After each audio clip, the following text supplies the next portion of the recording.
د الله تعالی عجیب نظام دی. مال، قوت، پوهه او نور نعمتونه هر انسان ته ورکوي، که کافر وي او که مسلمان.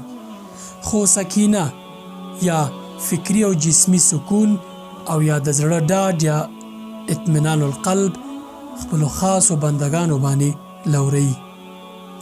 دا د زړه ډاډ او د زړه سکون په جدي اهمیت دلالت کوي او ښیي چې دا د الله تعالی خاص او ځانګړې او لویه لورینه ده.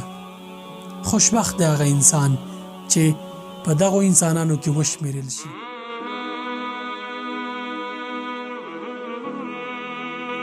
چاته چې الله تعالی د زړه ډاډ یا سکون ورکوي.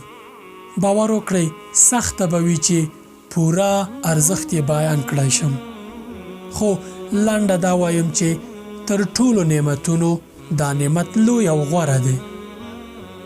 نو اوس به مو پوښتنه دا وي چې دغه نعمت څنګه ترلاسه کیدای شي، څنګه یې ترلاسه کړو؟ الله تعالی یې درته وایي الا بذکر الله تطمئن القلوب. خبردار، یوازې د الله تعالی په ذکر یا د الله تعالی په عبادت باندې د زړه ډاډ یا اطمینان ترلاسه کړئ. سلام من الله علیکم ورحمة من لدنه وبرکاته.